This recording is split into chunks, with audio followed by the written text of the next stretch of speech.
बिस्मिल्लाहिर्रहमानिर्रहीम। Welcome to English with sir Haroon. आज हम बात करने वाले हैं स्टिल और येट के डिफरेंस के बारे में। तो चलो वीडियो को शुरू करते हैं। सबसे पहले इस बात को आप ज़हन में बिठा दें कि स्टिल और येट ये दोनों एडवर्ब्स ऑफ टाइम है, दोनों टाइम के बारे में हमें मालूमात मुहैया करते हैं।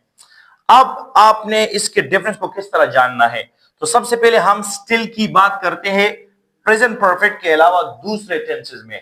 जब ये स्टिल और येट प्रेजेंट परफेक्ट में इस्तेमाल होता है तो इसकी एक अलग मीनिंग होती है, लेकिन जब स्टिल दूसरे टेंसेस में इस्तेमाल होता है तो स्टिल की एक अलग मीनिंग होती है। याद रखिए, स्टिल की एक आम मीनिंग है still shows that the past situation is still continuing, कि पास्ट की जो कंडीशन है वो स्टिल गोइंग ऑन। मिसाल के तौर पर आप कल बीमार थे और अब भी बीमार है, तो आप कह सकते हैं आई एम स्टिल सिक। आप पिशावर में 5 साल पहले रहते थे और अब भी आप पिशावर में रहते हैं, तो आप कह सकते हैं I still live in Peshawar. जिस तरह एग्जांपल में है I still live in Peshawar, मैं अब भी पिशावर में रहता हूं, यानी मैं पहले भी पिशावर में रहता था और अब भी रहता हूं। It means that the past situation has not changed, the past situation और condition is still going on. ये आप नेगेटिव में भी लगा सकते हैं, I still don't feel well, अब भी मेरी तबीयत ठीक नहीं है। It means I did not feel well and I still don't feel well. So I still don't feel well. अब भी मेरी तबीयत ठीक नहीं है। Do you still live in Peshawar? हम क्वेश्चन में भी लगा सकते हैं, Do you still live in Peshawar? क्या अब भी आप पिशावर में रहते हैं? Do you still live in Peshawar? याद रखें, स्टिल की जो पोजीशन है इसको हम मिड पोजीशन में इस्तेमाल करते हैं। मिड पोजीशन का मतलब होता है कि इसको हम वर्ब से पहले लगाते हैं, कोई भी वर्ब हो लेकिन वर्ब से पहले हम इसको लगाते हैं।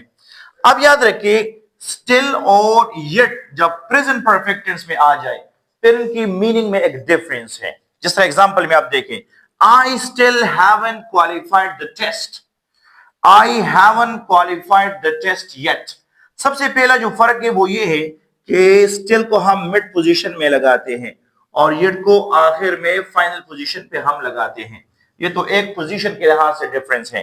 बाकी डिफरेंस ये है कि स्टिल हम जब लगाते हैं तो कि स्टिल में हम थोड़ा मायूसी शो करते हैं, स्टिल शोज फ्रस्ट्रेशन। जब आप मायूस हो जाते हैं कि काम इतना देर से हो गया है कि अब उसके करने की कोई उम्मीद नहीं रहा है।